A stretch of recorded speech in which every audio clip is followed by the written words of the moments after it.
প্রথমেই যে খবরটি দিয়ে শুরু করতে চাই, আমি সংক্ষিপ্ত লাইভটি আবারও বলছি সংক্ষিপ্ত হবে।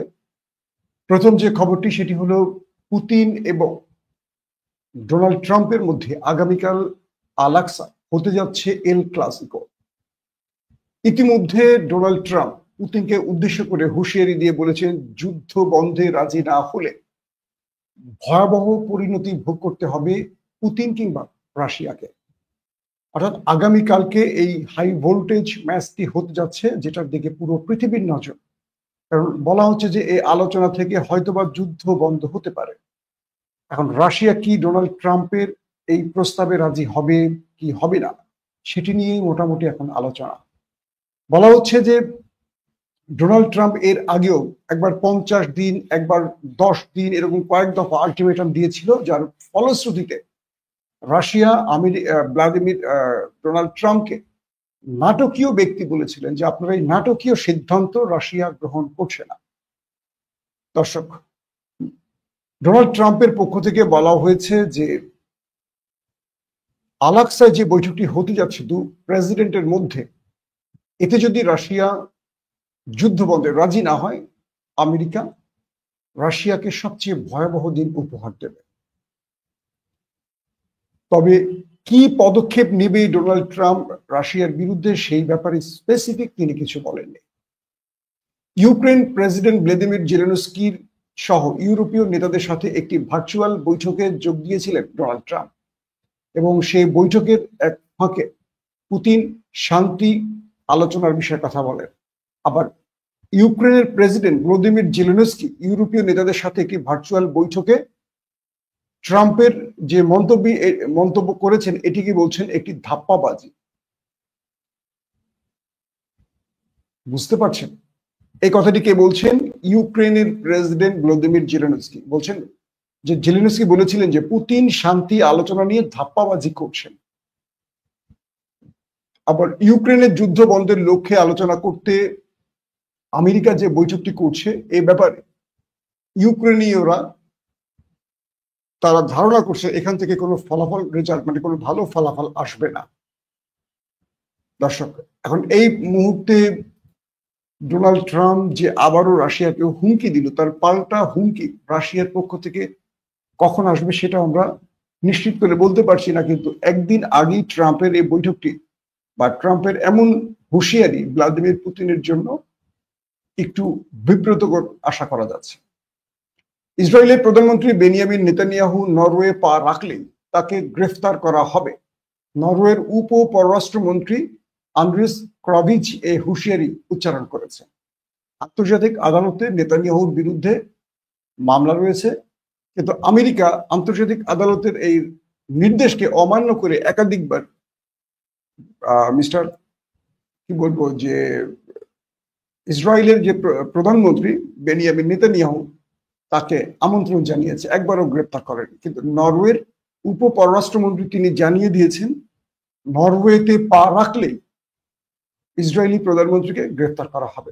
গাজায় ইসরায়েলের গণহত্যামূলক আগ্রাসনের বিরুদ্ধে এমন কঠোর সিদ্ধান্ত নিয়েছে নরওয়ে নামক এই দেশটি। দর্শক, আমরা চলে যাচ্ছি ভারত পাকিস্তান প্রসঙ্গে। হয়তো মাগরিবের নামাজের সময় হয়ে গেছে, বেশি লম্বা করব না। গুরুত্বপূর্ণ খবর হলো ভারতের কাশ্মীর যে শ্রীনগর আছে, সেখান থেকে 101 কিলোমিটার দূরে ভারত পাকিস্তানের যে সীমান্ত এলওসি, সেখানে ভারতীয় সেনাদের উপর পাকিস্তান আক্রমণ করেছে। ভারতের গণমাধ্যমগুলো বলছে এই আক্রমণে বেশ কজন ভারতীয় সেনা প্রাণ হারিয়েছে এবং বেশ কজন গুরুতর আহত হয়েছে। ভারত অভিযোগ করছে যে পাকিস্তান থেকে একটি সশস্ত্র সন্ত্রাসী সংগঠন ভারতের ভেতরে ঢুকে এই আক্রমণ করেছে, কিন্তু পাকিস্তানের সেনাবাহিনীর পক্ষ থেকে কোনো বিবৃতি দেওয়া হয়নি। গণমাধ্যমগুলো বলছে এটা ভারতীয়রা তাদের একটি প্রশিক্ষণ, অর্থাৎ কিভাবে তারা পাকিস্তানে আক্রমণ করবে এরকম একটি প্রশিক্ষণ অথবা যুদ্ধ পরিকল্পনার অংশ হিসেবে তারা বিভিন্ন মরণাস্ত্র নিয়ে পাকিস্তান সীমান্তের কাছে এসে গোলাগুলি করে, যার ফলশ্রুতিতে পাকিস্তান তাদেরকে পাল্টা রিটেলিয়েট করে, প্রতিঘাত করে। এরপর সেখানে এই হতাহতের ঘটনা ঘটে। নরেন্দ্র মোদীর গণমাধ্যম বা নরেন্দ্র মোদী, জয়শঙ্কর, তারা এই বিষয়টি খুব জোরে সোরে তার দেশে টেলিভিশনগুলোতে প্রচার করছেন যে পাকিস্তানের সন্ত্রাসী এবং সেনাদের হাতে ভারতের সেনারা মারা গেছেন। এর আগের সময়গুলোতে আমরা দেখতাম যে তারা এই তথ্যগুলো গোপন করতেন, কিন্তু এবার তারা প্রকাশ্যে এনেছেন এবং খুব বেশি প্রচার করছেন গণমাধ্যমে। তাই বলা হচ্ছে যে ভারত এই উচিলাটি তৈরি করে, মানে এই উচিলা থেকেই তারা পাকিস্তানে এখন আক্রমণ করতে চায়। পেহেলগাঁও আক্রমণের পর বুনিয়ানু মারসুস আর অপারেশন সিঁদুর ছাড়া পাকিস্তানের পক্ষ থেকে এই আক্রমণে ভারতের সেনা প্রাণ হারাবার ঘটনা এটি প্রথম ঘটল। ভারত বলেছিল অপারেশন সিঁদুর যখন সিজফায়ার শেষ হয়, অর্থাৎ যুদ্ধ বিরতিতে শেষ হয়, যে পাকিস্তান যদি একটি আক্রমণও ভারতে করে তাহলে ভারত আবার অপারেশন সিঁদুর শুরু করবে। তার মানে ভারত সেই সুযোগটি এখন কাজে লাগাতে চাইছে। একদিকে নিজেরা ভারী অস্ত্র নিয়ে পাক সীমান্তের কাছে আসছে, পাকিস্তানের পোস্টগুলোকে লক্ষ্য করে গুলি ছুটছে। পাকিস্তান যখন পাল্টা গুলি ছুড়লে তাদের সেনাদের প্রাণ যায়, তখন তারা বলে পাকিস্তানের ভেতর থেকে সন্ত্রাসীরা এসে আক্রমণ করেছে। অর্থাৎ ভারত পাকিস্তানে আরেকটি স্ট্রাইকের জন্য একটা প্লট তৈরি করতে চাচ্ছে, এটা স্পষ্ট বোঝা যাচ্ছে। পাশাপাশি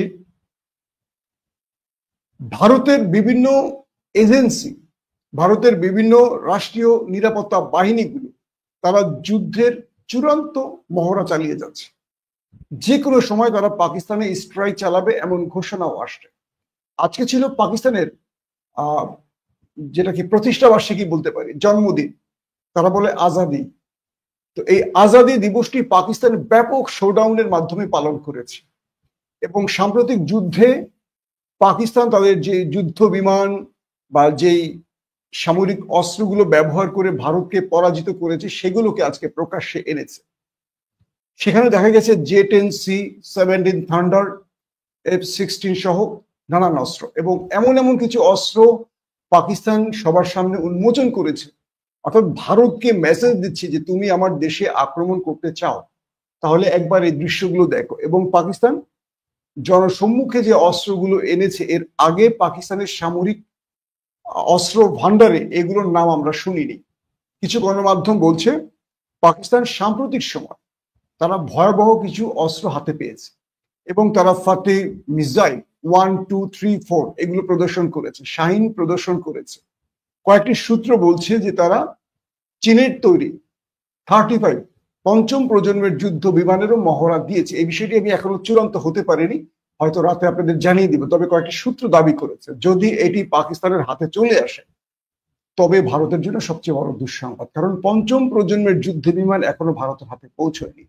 কিন্তু চীন যেটি তৈরি করেছে পাকিস্তান এটি অর্ডার করেছে।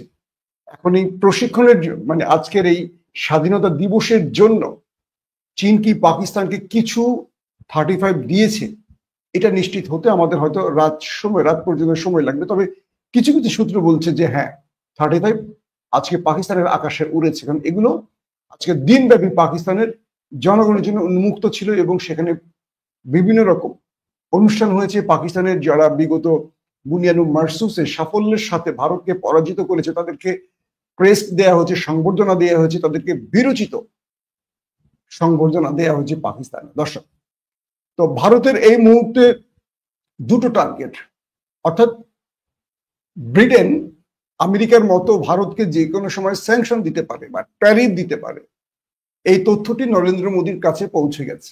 যে কারণে নরেন্দ্র মোদী অগ্রিম আজকে হঠাৎ করে নতুন একটি বিষয় তুললেন, বললেন যে ব্রিটেন প্রায় 200 বছর ভারতের শোষণ করেছে। এ সময় তারা কোহিনূর থেকে শুরু করে ভারতের মহামূল্যবান, তিনি বলছেন 80 থেকে 100 ট্রিলিয়ন ডলারের সম্পদ তারা লুটে নিয়েছে ভারত থেকে।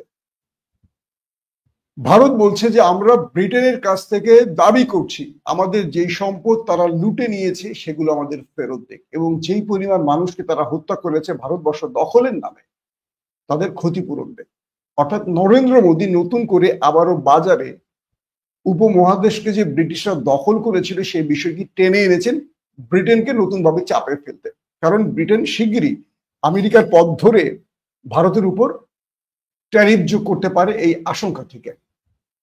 এবং ব্রিটেন 200 বছর এই উপমহাদেশ শাসনের সময় যা যা লুট করেছে, ভারত, পাকিস্তান, শ্রীলঙ্কা, আফগানিস্তান, এই পুরো অঞ্চলটা, আমাদের বাংলাদেশও ছিল তাদের মধ্যে, তখন তো আর বাংলাদেশের জন্ম হয়নি। পুরো অঞ্চলগুলো শোষণ করতো ব্রিটিশরা। সেই সময়টা তারা যেই মহামূল্যবান সম্পদ লুটেছে সেগুলো দাবি করেছে এখন ভারত, অর্থাৎ ব্রিটেনকে চাপে ফেলতে। পাশাপাশি পুরো ভারত জুড়ে আমেরিকার বিরুদ্ধে একটা ক্যাম্পেইন শুরু হয়েছে, অর্থাৎ আমেরিকান প্রোডাক্টকে না বলুন, আমেরিকার কোনো প্রোডাক্ট ভারতীয়রা যেন না কিনে, সেই জন্য পুরো ভারত জুড়ে ক্যাম্পেইন শুরু করেছে। এর প্রধান উদ্দেশ্য হলো নরেন্দ্র মোদী চাইছেন যাতে জাতিসংঘের অধিবেশনে পাকিস্তানকে সুবিধা দেওয়ার জন্য ভারতকে চাপে ফেলতে মিস্টার ডোনাল্ড ট্রাম্প কাশ্মীর ইস্যুটিকে সামনে আনতে না পারে। কারণ জাতিসংঘে কাশ্মীর ইস্যুটি আসলে হয় কাশ্মীর স্বাধীন হয়ে যাবে অথবা এটি পাকিস্তানে অন্তর্ভুক্ত করা হবে। কারণ আন্তর্জাতিক আইন অনুযায়ী কোনোভাবে ভারত এটিকে নিজের পক্ষে রাখতে পারবে না, কোনোভাবেই না। এতদিন রেখেছিল জোর গায়ের জোরে এবং আমেরিকাকে ম্যানেজ করে। কিন্তু এবার যে দ্বৈরথ বা বিভাজন বা লড়াই শুরু হয়েছে আমেরিকার সাথে ভারতের, সেই সময়টাই আমেরিকা কাশ্মীর ইস্যুটি জাতিসংঘে তোলার পরিকল্পনা করছে, এটা ভারত জেনে গেছে। তাই তারা পুরো ভারত জুড়ে আমেরিকার প্রোডাক্ট পণ্যের ব্যাপারে ক্যাম্পেইন শুরু করছে, যাতে আমেরিকার কোনো পণ্য ভারত না কেনে 140 কোটি দেশের মানুষ। এবং ভারত চাইছে এই ক্যাম্পেইনটি পুরো পৃথিবীতে ছড়িয়ে দিতে। যদি ভারত সফলভাবে আমেরিকার পণ্যের বিরুদ্ধে এই ক্যাম্পেইন পুরো পৃথিবীতে ছড়িয়ে দিতে পারে, তাহলে আমেরিকা বিশাল একটা অর্থনৈতিক সংকটে পড়বে। এটি হলো মূলত আমেরিকার বিরুদ্ধে ভারতের নতুন চাল। তারা চাইছে যে কোনোভাবে কাশ্মীর ইস্যুটি যেন জাতিসংঘে আমেরিকা না তোলে।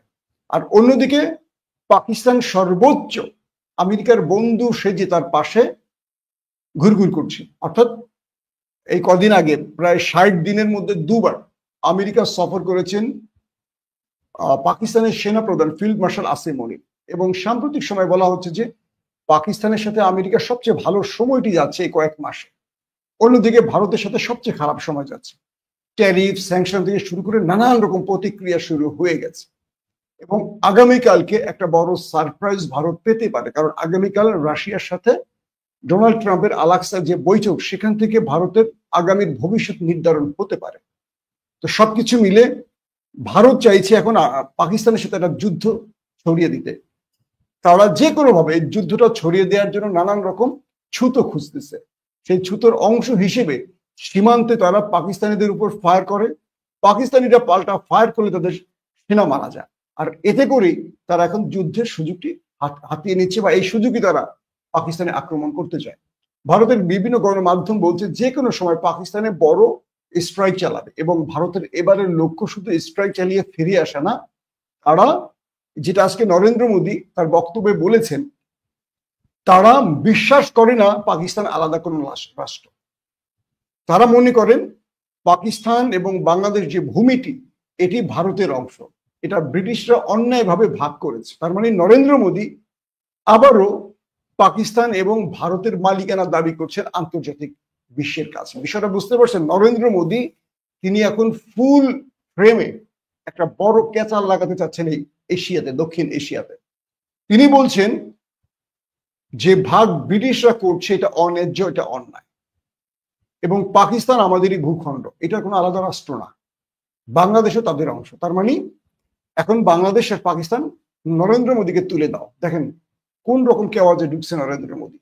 অর্থাৎ নরেন্দ্র মোদী তার ক্যারিয়ারের সবচেয়ে বাজে সময় পরে তিনি সব গুবলেট করে ফেলছেন, এবং তিনি চাইছেন যে কোনোভাবে আমেরিকা এবং ব্রিটিশ বা পশ্চিমা দুনিয়াকে চাপে ফেলে তিনি তার আখের গোছাতে, তার রাজনীতিকে বাঁচাতে, যে কোনোভাবে তিনি এই কাজটি করতে চাইছেন। একদিকে ইসরায়েলের নেতানিয়াহু যখন ক্ষমতা হারাবেন সময়টি তৈরি হয়েছে, তখন তিনি লং টাইম যুদ্ধে যাচ্ছেন, প্রায় 2 বছর অতিক্রম হয়ে গেছে, তিনি যুদ্ধ চালিয়ে যাচ্ছেন। কারণ যুদ্ধ শেষ হলেই তার ক্ষমতা শেষ, যুদ্ধকালীন মন্ত্রী পরিষদ ভেঙে যাবে এবং তিনি জেলে চলে যাবেন বিভিন্ন অন্যায় বা দুর্নীতির কারণে। ঠিক নরেন্দ্র মোদীর অবস্থা একই। ৭৫ বছর হয়ে যাচ্ছে এই সেপ্টেম্বরে নরেন্দ্র মোদী, সেই হিসেবে তাকে বিদায় নিতে হবে। ৭৫ বছর তার বয়স। তো বিজেপির মধ্যেও একটি তথ্য পাওয়া যাচ্ছে যে বিজেপি নরেন্দ্র মোদীর বিকল্প কাউকে চিন্তা করছে, কারণ নরেন্দ্র মোদী তিনি বিজেপিকে এই মুহূর্তে অনেক বড় চাপে ফেলে দিয়েছেন। তাই নরেন্দ্র মোদী ঠিক নেতানিয়াহুর প্রেসক্রিপশন ধরে তিনি মনে করছেন পাকিস্তানের সাথে যতদিন যুদ্ধ চালিয়ে যাওয়া যাবে ততদিন তিনি ভারতের প্রধানমন্ত্রীর চেয়ারটি দখলে রাখতে পারবে। তাই তিনি এখন পাকিস্তানের বিরুদ্ধে একটা যুদ্ধের পরিকল্পনা করে মাঠে নামছেন এবং মনে হচ্ছে যে কোনো সময় অ্যাটাকটা শুরু হয়ে যাবে পাকিস্তানের বিরুদ্ধে। অন্যদিকে পাকিস্তানও তার সর্বোচ্চ প্রস্তুতি নিয়ে রেখেছে, অর্থাৎ ভারত আক্রমণের সঙ্গে সঙ্গে তারা কি উত্তর দিবে সেটাও পাকিস্তান ইতিমধ্যে কিছু কিছু জায়গায় বা কিছু কিছু মাধ্যমে ঘোষণাও করেছে। তার মানে নরেন্দ্র মোদীর ভাগ্য এখন টিকে আছে পাকিস্তান ভারতের যুদ্ধের মধ্য দিয়ে, যেটা নেতানিয়াহুর জীবন টিকে আছে ইরান ইসরায়েল কিংবা ইরান কিংবা কি বলে গাজা ইসরায়েল যুদ্ধের মধ্য দিয়ে। একইভাবে নরেন্দ্র মোদী এই চেষ্টাটি অব্যাহত রেখেছেন। এখন প্রশ্ন হলো যে নরেন্দ্র মোদী বা ভারত আমেরিকার বিরুদ্ধে যে ক্যাম্পেইনটি শুরু করেছে, এই ক্যাম্পেইনে যদি বড় রকম চাপে পড়ে যায় সেক্ষেত্রে পাকিস্তান একটা বড় রকম চাপে পড়বে, কারণ আমেরিকা তার অর্থনৈতিক সংকট কাটাতে হয়তো ভারতের সাথে আপোষ করবে, অথবা এই ক্যাম্পেইনের বিরুদ্ধে আমেরিকার বিরুদ্ধে ভারতীয় এই ক্যাম্পেইনের বিরুদ্ধে ডোনাল্ড ট্রাম্প যেহেতু পাগলাটে মানুষ, তিনি আরো বড় কোনো অ্যাকশনে যেতে পারেন। আমরা দেখতে চাই কি অ্যাকশনে যান।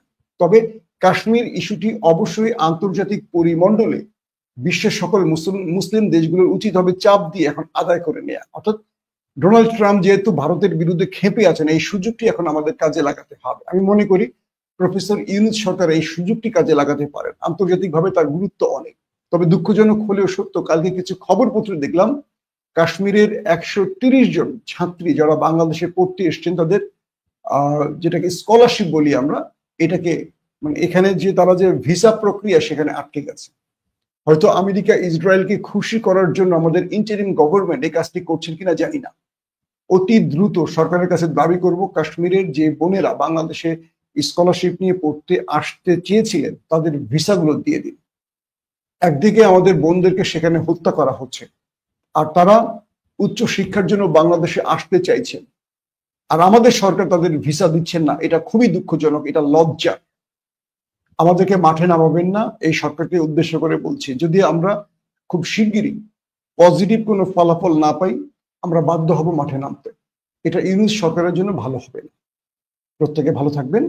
আল্লাহ হাফেজ।